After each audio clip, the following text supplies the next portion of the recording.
aasaaskeeda iyo horumarkeeda meelo badan oo adduunka ah ayay ka soo shaqaysay ama ay ilaa imika ka shaqaysaa ha noqoto marka laga bilaabo xuduudda Jabuuti ilaa iyo xuduudda Kenya qalabka Somtel maanta wuu yaalaa marka xagga badda laga hadlayo deerkeeda loo isna Jabuuti ka tagaa oo badda Asmara ilaa Mombasa socda marka waxay muujinaysaa horumarka kala duwan ee shirkadaha guud ee Somtel ee network gaadhan isku xidhan ay gaadheen taana runtii waxa keentay dagaal badan maamul adag dhaqaale badan oo aan u hurnay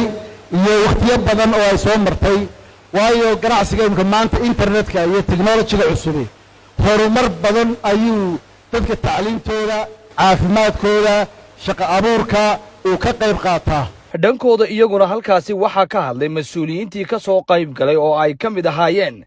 labada gudoomiye xisbi mucaarada ee Somaliland sidoo kale Dr. Adna Aadan Ismaaciil Sheekh Cabdilaahi Sheekh Cali Jawhar iyo waliba Garaad Jaamac Ismaaciil ayaa dhammaantood iyaguna halkaasi ka hadlay waxaana ay ku hambaliyeen shirkadda Somtel saamiyada ay bulshada u soo bandhigtay maanta kambaniga heer u jooga anigu odhanaayo ha ku sii badato qiimeeda male laakiin waxaan leeyahay intaad haysato horta ilaaha kugu ilaaliyo ha kugu xifdiyo xisaabta aakhirana allah ku fudaydiyo nin kastoo hantiyada ah waxa la weydiin doonaa maxaad horeeyay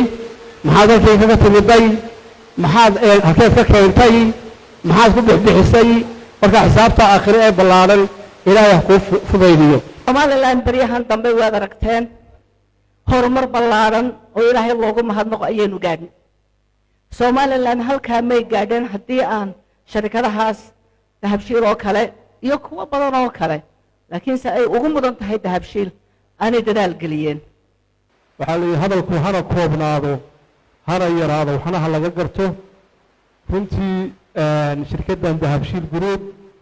taariikhdeeda waa la og yahay haddaynu maanta bilownana midaynu ka dhammaanayna maaha wuxuuna marka ay wanaagsan yihiin oo ay fiican yihiin waxaa weeye waxaa laga gartaa midhaheeda maanta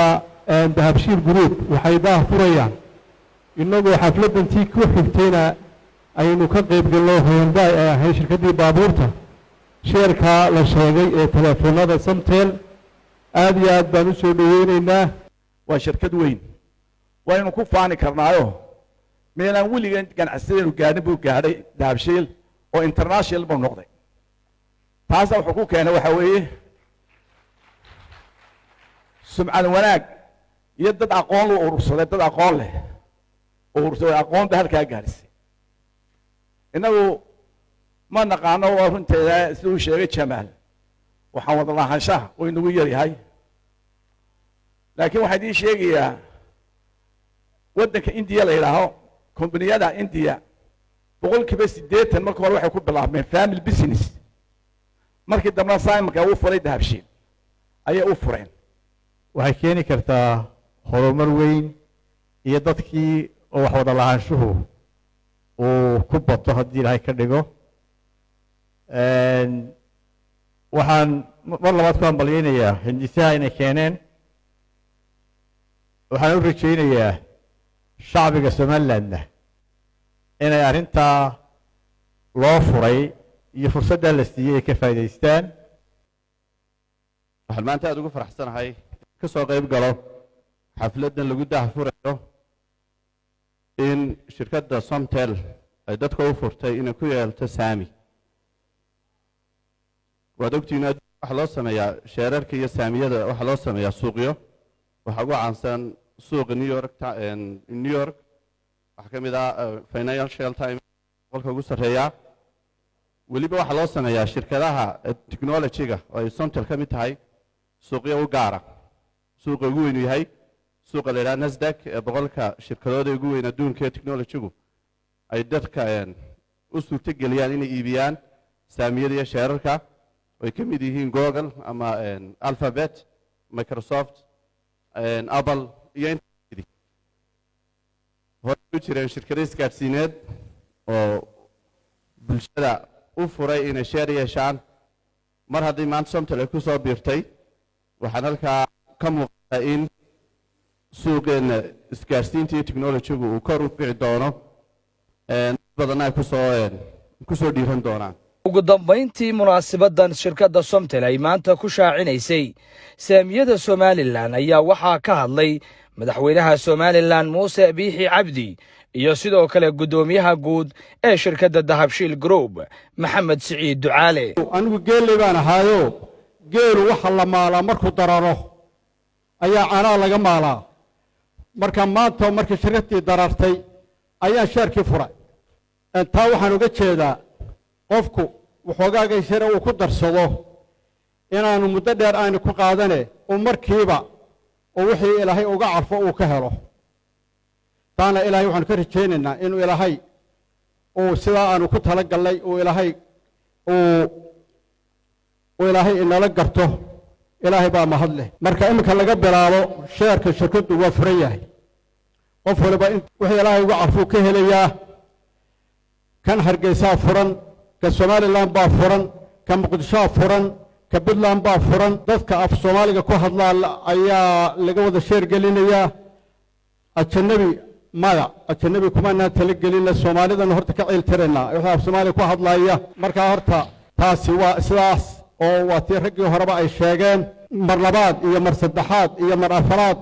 waan idin wada salaamayaa aad iyo aad bay mahadsantihiin waxay la tahay maanta halkan waxaynu u nimid inaanu ka hambaliyeyno oo ku dhiirigelino shirkad ka mid ah shirkadaha Somaliland kuwa ugu saaca weyn leh ama ugu miisaanka weyn waanu hambaliyeynaynaa shirkadda Dahabshiil hawlaha qaranka soo qabtana hadda la isu sheegi maayo sharaf iyo aaminaad iyo odaynimo intaba waxaa malay dadka badankiisu in ay kala soo kulmeen oo hawl wanaagsan qarankan la soo maray iyo duruufo adag oo inta badan goobjoog aanu ahaa ama aan wada joognay maantana waa ilaahay mahadi haddii shirkad caalamiya tahay kuwa kale ee qaranka la midkaana waa dhiirigelinaynaa qodob waan taageerayaa uu sheegay caaqilka mushtarka ama caaqilka ganacsiga sida maanta magacaa loo sheegay oo ahaa shirkaduhu waxa wada yeeshaan oo hala ballaariyo ganacsigeena waxaan ku darayaa dhammaantood inta badan shirkadaha Somaliland laga aasaasay ee aan wakiilada ahayn oo ay Dahabshiil iyo ugu mudan daala iyo Omar iyo Som Cable iyo ay ugu badan yihiin gaarka ah ee cid wakiilka uga ahayn Somaliland laga aasaasay ragga aasaasay intooda badani waxay ahay rag aan iskuul gelin jaamacadaha ka bixin sida Maxamed Siciid kan garab taagan ee ilaahay uu siiyay awood maskaxeed oo hawsha inta leeg caalamka technology-ga u guuray ay kaga dabaashaan oo halkaas soo gaaraan marka waxaan leeyahay dhalinyarada maanta gacanta ku haysa odayaashu waa gaboobeen ragga Cabdirashiid ay leeyihiin baa arrinteen soo socotaa ee la midka shirkadaha kalena waxaynu ilaahay rajaynaynaa in halkaa ka sii qaadaan shirkadaha ay noqdaan kuwa caalamka aynu ku aragnay ee la yiraahdo waxa la aasaasay 300 sano ka hor 250 sano ka hor ilaahay idinkiisa inay boqolaal sano shirkadu socdaan baan ugu ducaynaynaa dhalinyarada arrinta odayaasha ka qaban doontana taasoo kale laga habo Cabdirashiid Cali Barramaan TV Hargeysa.